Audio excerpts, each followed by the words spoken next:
Bonjour à tous, je suis ravie de vous retrouver pour cette nouvelle édition de Shortlist. Aujourd'hui, nous parlons d'alternance et particulièrement de l'alternance dans l'enseignement supérieur. On va vous aider à mieux comprendre ce marché, à trouver la bonne formation et surtout la bonne entreprise. Je suis accompagnée aujourd'hui d'Élodie Franco-Dacruz, notre chargée d'études. Bonjour. Bonjour Louise. Et de Fleur Portier, notre campus manager qui va vous faire bénéficier de ses conseils de pro. Oui, bonjour. Bonjour. Alors, Élodie, on commence avec toi. Les chiffres et notamment le marché, comment ça se passe? Tu vas nous dire ça.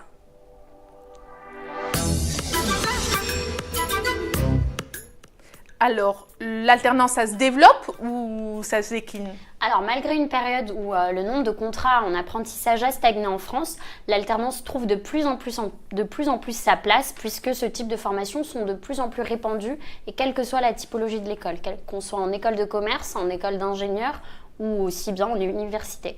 Du coup, en France, en fin d'année 2017, on comptait pas moins de 421 700 apprentis versus 412 200 en 2016. Augmentation alors. Voilà, tout à fait. Du coup, c'est des chiffres qui sont plutôt encourageants et qui démontrent de plus en plus l'intérêt non seulement des entreprises et des étudiants pour ce type de formation. On a également 295 200 étudiants qui ont effectué leur entrée en apprentissage en 2017 et ça se traduit par une évolution de plus 1,9% d'alternants dans le secteur du privé, ce qui s'explique aussi par le fait du nombre croissant d'alternants dans le supérieur. Je crois que c'est eux surtout qui portent la croissance, c'est ça? Oui. Et on a également plus 7,9% d'alternants dans le secteur du public. Dans le public, ok.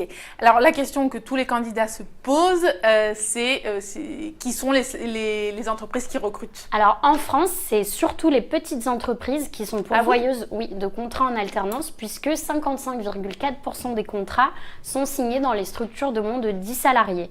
En revanche, quand on regarde dans les classements, le top 3 des entreprises qui recrutent des alternants en France, on trouve bien évidemment des grands groupes comme La Poste et la SNCF, ce qui explique d'ailleurs l'évolution du nombre d'alternants dans le public. Et on retrouve également des entreprises comme Orange. Oui, ils recrutent par milliers des alternants. Qui tombe plutôt bien puisque les 3 boîtes font partie du classement des entreprises préférées des 18-24 ans réalisé par Viadeo, notamment pour Orange, où on sait que c'est une des entreprises où ils estiment que l'ambiance de travail est la meilleure. Ce qui s'explique aussi par le fait qu'on est dans un grand groupe. Du coup, ils ont des programmes spécialisés dans l'accueil des alternants, ce qui fait que un accompagnement personnalisé. Et du coup, sur Viadeo, on peut retrouver des avis et des notations, notamment par des salariés, des collaborateurs en alternance. Oui. Et on va prendre un peu de recul. Est-ce que tu peux nous dire, parce que là, on était très spécifique sur les boîtes, et évidemment, celles qui recrutent par milliers sont celles que tu as citées, mais est-ce qu'on peut parler des secteurs qui recrutent? Alors, si l'alternance au départ a été très tôt adoptée par les secteurs de l'industrie et aussi de la restauration, aujourd'hui c'est principalement les secteurs de la banque et de l'assurance qui sont porteurs de contrats en alternance en France. Sachez par exemple que la Société Générale et ses filiales et la BNP accueillent chaque année pas moins de 2000 alternants chacune.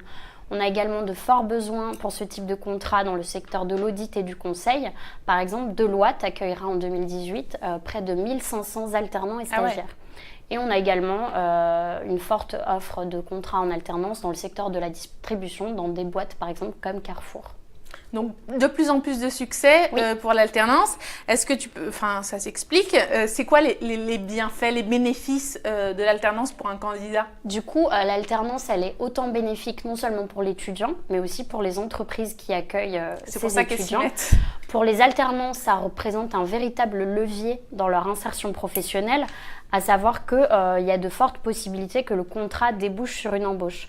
D'ailleurs, 97% des étudiants qui ont effectué leur formation en alternance ont trouvé un emploi dans les 2 ans qui a suivi leur obtention de diplôme. On parle souvent de voie royale, l'alternance, en tout cas pour l'insertion. D'ailleurs, à titre d'exemple, la BNP a déclaré embaucher 2 tiers de ses alternants, puisqu'en fait, ces profils constituent de véritables valeurs ajoutées pour l'entreprise, parce qu'en fait, c'est des éléments qui sont déjà formés et qui ont développé durant leur formation une véritable expérience de la société, ce qui n'est que bénéfique pour les entreprises. Et les salariés, ils en pensent, quand tu accueilles un alternant, les salariés, ils en pensent quoi? Alors du coup, les salariés sont aussi une part importante dans la formation de ces alternants puisqu'ils deviennent acteurs finalement de leur formation. On a d'ailleurs 94% des salariés qui jugent que l'alternance est un excellent moyen pour l'insertion dans le monde de l'entreprise. Et du coup, si 63% d'entre eux mettent en avant le fait que ça représente une charge supplémentaire de travail, notamment pour les tuteurs. On a quand même 3/4 des salariés qui estiment que ça les met en valeur dans l'entreprise de par leur rôle, de par leur rôle de formateur. D'accord, Du coup, c'est aussi valorisant pour eux. Ok, ce petit aperçu est très positif et donc on peut comprendre pourquoi ça a autant de succès. Merci beaucoup Élodie. De rien Louise. Fleur, alors on va bénéficier de tes conseils de pro. Tu as l'habitude d'aller dans les écoles et universités, donc tu as l'habitude de l'alternance et de donner des conseils en voyant les entreprises qu'elles recherchent. Donc là, j'ai envie d'aller reprendre les bases. Contrat pro, contrat d'alternance, apprentissage, c'est quoi en fait ? La différence, alors en fait, il y a le contrat d'alternance et le contrat d'alternance, il y a deux possibilités. Il y a soit l'apprentissage, soit le contrat de professionnalisation. D'accord, ça regroupe. Ok, et donc du coup, c'est quoi la différence entre le contrat de professionnalisation et le contrat d'apprentissage? Alors, il y a plusieurs différences. Donc, pour le contrat d'apprentissage, donc c'est pour tous les jeunes de 16 à 25 ans, sans autres critères. Alors que, par exemple, pour le contrat de professionnalisation, c'est également pour les jeunes de 16 à 25 ans, mais aussi pour les personnes qui ont plus de 26 ans, pour les personnes qui sont au chômage, qui ont le RSA, etc. D'accord. Mais je crois d'ailleurs l'âge, ça fait partie de la grande réforme là, depuis la formation, l'apprentissage en fait. L'apprentissage en fait par rapport à l'âge. Donc depuis 2017, il y a une expérimentation dans certaines régions où en gros l'apprentissage peut aller jusqu'à 30 ans. D'accord, c'est ça. Exemple de régions, alors je les regarde, je les cite, donc Bretagne, Bourgogne-Franche-Comté, il y a le centre Val-de-Loire, il y a le Grand Est, il y a le Pays de la Loire qui est depuis janvier là, l'Île-de-France, il y a l'Occitanie aussi. Ça a déjà commencé. Voilà, ça c'est une exception, ça c'est les exceptions, mais justement avec la réforme, ils voudraient en faire une règle finalement. D'accord. Donc je pense que c'est vraiment le faciliter faciliter l'insertion, on va dire, des étudiants. Mais avoir toujours en tête que le contrat d'apprentissage par rapport au contrat de professionnalisation, le contrat d'apprentissage, donc c'est un diplôme d'État, donc ça va du CAP au bac+5. D'accord. Alors que le contrat de professionnalisation, c'est plus dans un but, c'est des compétences professionnelles et c'est dans un but d'insertion réellement, de recrutement. D'accord. Ok. D'accord. Donc quand on parle d'alternance dans l'enseignement supérieur, on parle vraiment de contrat d'apprentissage. Oui, d'apprentissage, diplôme d'État, alors que le contrat de professionnalisation, voilà, c'est plus une formation, on va dire, de professionnalisante. D'accord. Ok. Donc ça, il y a ça il y a une différence aussi. Du coup, avec le contrat d'apprentissage, on peut aussi continuer ses études, alors que le contrat pro, du coup, c'est différent. On est à 100%. Il y a ça aussi. Dans l'entreprise. Il y a ce qui aussi diffère, c'est le nombre d'heures. Il y a plus d'heures en contrat d'apprentissage qu'en contrat de professionnalisation. C'est de 400 à 70 heures par an. Donc, il y a vraiment une grosse différence. Oui, d'accord. Okay. Il y a plus d'heures on est vraiment, apprentissage. C'est pas du tout la même chose à pas confondre. Non, donc, pas du tout. Ici, on parle vraiment d'apprentissage. Donc, voilà pour les différences. C'est vraiment, là, j'ai dégrossi, mais c'est le principal, les principaux critères, on va dire. Et aujourd'hui, on propose ce shortlist, ce Facebook Live, parce qu'au mois de mai, c'est le mois de l'alternance. De l'alternance, ouais, c'est ça. Et donc, du coup, j'aimerais bien qu'on reparle un peu du calendrier. Comment un candidat doit se préparer pour trouver un contrat d'apprentissage? Il faut qu'il ait en tête qu'il y a 3 étapes. Donc, on va dire la première, c'est un peu s'orienter. Donc, là, je donne des mois, mais ça peut être plus ou moins. Donc, par exemple, entre novembre et janvier, c'est vraiment l'orientation. Donc, savoir si déjà l'étudiant a un projet professionnel. C'est ce qu'on veut faire. Voilà, savoir il préfère travailler en équipe, s'il préfère travailler seul, intérieur, extérieur. Voilà, c'est des petites questions qui peuvent se poser. Donc, ça, c'est le côté vraiment s'orienter. Après, du coup, de février à mai, parce qu'on est en plein dedans, c'est tout ce qui est dossier. Trouver l'école, en fait. Voilà, c'est ça. C'est les dossiers donc il y a les dossiers d'inscription pour les formations. Donc on benchmark les écoles et voilà, après. C'est un peu ça. Et puis après, il y a aussi les dossiers entreprises. Voilà, il y a deux choses aussi. Hein. D'accord. Et donc, on commence par l'école. Oui, alors vaut mieux commencer. Souvent, les étudiants prennent un peu la question à l'envers, c'est-à-dire qu'ils essaient de trouver déjà une entreprise avant même d'avoir trouvé l'école. Vaut mieux commencer par l'école déjà parce que savoir un peu quel master, enfin quelle formation on va faire. Et après, même si on n'a pas encore la réponse de l'école, c'est pas grave. Mais en tout cas, on sait à peu près dans quelle école on va aller. Et là seulement, on peut commencer à chercher. Et pas l'inverse. Ok. Et les entreprises, elles expriment quand leurs besoins en contrat d'apprentissage? Les entreprises, en ce moment, alors même si les entreprises, elles savent un peu tout au long de l'année leurs besoins, mais en règle générale pour les alternances, ça va entre mars et mai. Donc on est vraiment en plein dedans là pour le coup. D'accord. Donc voilà, faut pas. Même si on l'a dit, faut commencer par choisir l'école. Oui. T'as des petits tips pour bien choisir son école justement? Alors ce que je peux vous donner en tout cas comme conseil, donc c'est déjà il y a tout ce qui est palmarès, un classement, etc. Le Figaro étudiant les fait très bien. Donc ça c'est une première chose. Il y a aussi tout ce qui est, on va dire, regarder, c'est-à-dire s'il y a des services dédiés à l'alternance. Certaines écoles proposent l'alternance, mais il n'y a pas forcément des personnes qui sont dédiées à ça. Donc ça, c'est une différence puisque la personne, s'il y a un service dédié, elle est consacrée à ça. Donc pour aider les étudiants, les conseiller, les guider, les orienter. C'est une bonne Donc piste. c'est toujours bien. Donc après, il n'y a pas vraiment de conseils, mais au moins celui-ci, c'est important parce que voilà, c'est pas forcément facile de trouver une entreprise. Surtout qu'il y a de plus en plus d'alternants en France, en tout cas. Oui, c'est vrai que c'est assez exigeant. Il y a aussi, donc, comme c'est de l'alternance, il y a une histoire de rythme. Oui. Comment ça se passe, les écoles? Est-ce qu'elles proposent tous le même rythme? Non, alors ça, c'est vraiment propre à chaque école. En plus, il y a des écoles qui proposent le contrat de professionnalisation et pas forcément l'alternance par rapport aux âges, etc. Si c'est des masters un peu plus spécialisés. Et déjà, au niveau des rythmes, ça peut être, donc, soit l'école va proposer 3 semaines entreprise, 1 semaine école, ou ça va être 3 jours école, 3 jours entreprise, pardon, et 2 jours école. Donc déjà, même, j'ai oublié de le dire aussi, pour choisir l'école, c'est important de regarder aussi ce rythme. En fonction de vous, ce que vous préférez parce que aussi. Les entreprises, elles vont choisir aussi au niveau du rythme qu'on propose. C'est quoi leur rythme? C'est finalement un critère un peu de sélection parce que souvent elles le demandent aux candidats quand ils vont postuler de leur préciser le rythme.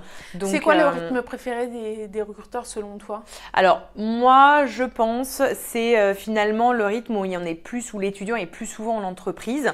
Donc finalement, ça va être le rythme un peu classique, on va dire. C'est 3 semaines entreprise, 1 semaine école, en tout cas pour l'apprentissage.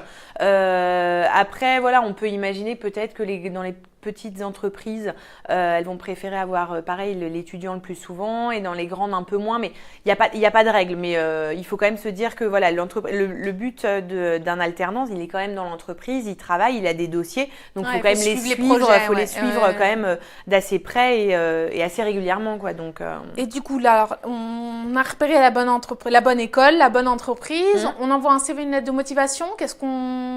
Alors on envoie oui, les deux.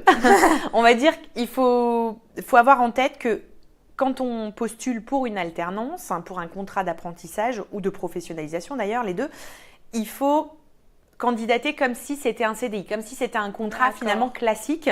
Donc c'est lettre de motivation ou mail de motivation en fonction de l'annonce, si on répond à une annonce, et bien sûr le CV. Donc le CV, c'est un CV, c'est votre CV, c'est votre carte de visite. Il n'y a pas de spécificité sur un CV d'alternant? Non, il n'y a pas de... Non, c'est retrouver vraiment tout ce qu'il y a dans un CV. Donc, c'est-à-dire le contact, la formation, l'expérience pro, les langues, les compétences informatiques, etc. Voilà. Je vous invite alors à revisionner, si vous voulez savoir faire votre CV, revisionner le shortlist qu'on avait fait sur le CV. Vous voyez les images, ça va vous aider. C'est vraiment un mode d'emploi de comment on construit son CV. Et du coup, alternance ou CDI, c'est la même chose. Oui, c'est ça. Et donc, on recherche pareil que pour un On CDI. recherche pareil. C'est vraiment, il faut se mettre dans la tête qu'on est finalement un salarié. On va être un salarié, même si on est encore étudiant. On est dans une entreprise, on a les mêmes avantages en fonction des conventions collectives de chaque entreprise, mais on est un salarié à part entière, malgré que voilà, on alterne un peu aussi l'école. Mais on est un salarié, donc c'est les mêmes démarches. On prend sa recherche d'apprentissage ou de contrat de professionnalisation sérieusement et on s'y prend quand même assez tôt, le plus tôt possible quand même. Il y a des questions pièges quand on est en alternance? Non, il n'y a pas de questions pièges, c'est finalement un peu les mêmes questions qu'on peut vous poser lors d'un entretien, les qualités, les défauts. On peut vous poser la question de savoir pourquoi l'alternance, pourquoi avoir choisi ce cursus-là. Alors, évitez de répondre parce qu'on gagne plus qu'en stage ou parce que vous payez la formation. Non, on va un peu plus loin. C'est le côté où on a un pied déjà dans l'entreprise, on met en pratique finalement le côté théorique qu'on apprend à l'école, etc. Il faut trouver il faut justifier pourquoi l'alternance tout simplement. D'accord. Il y a une question que tout le monde se pose, s'ils ne sont pas déjà renseignés, c'est la question du salaire. C'est légal, c'est encadré, faut négocier. Alors, la question du salaire, c'est encadré, heureusement. Il y a le salaire va être en fonction de plusieurs critères, l'âge, le niveau d'expérience, etc. Donc, c'est un pourcentage du SMIC, d'accord.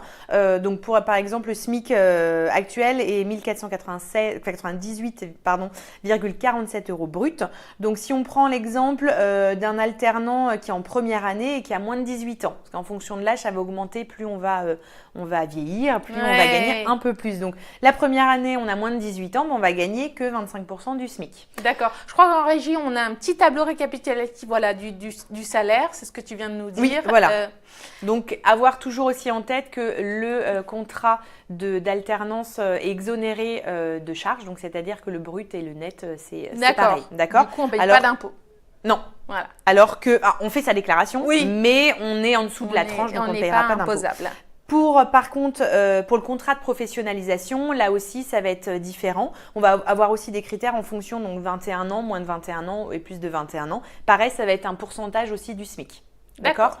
Et si on a plus de 25 ans, ça pourrait être en général 85% du SMIC. Donc voilà. C'est des petites idées, se renseigner, mais dites-vous, voilà, c'est un pourcentage du SMIC et c'est réglementé. Après, rien ne vous empêche de négocier. Voilà, de négocier. Il y a des entreprises qui vont être ouvertes à la négociation, d'autres non, elles restent dans les grilles, grilles, dans les cadres, et d'autres non. Donc là, tentez votre chance, justifiez bien du coup. Oui, mais si c'est vous possible, voulez négocier, c'est possible tout à fait. Ok, ça c'est une question que les candidats osent pas souvent poser. Ils se retrouvent, ils commencent leur premier jour et ils se demandent combien ils vont être payés. Ils attendent la première fiche de paie. Mais il n'y a pas que cette question. On a fait une petite vidéo qui récapitule les questions qu'on n'ose pas poser aux recruteurs. Donc, on vous propose tout de suite quelques réponses à ces 5 questions un peu tabous.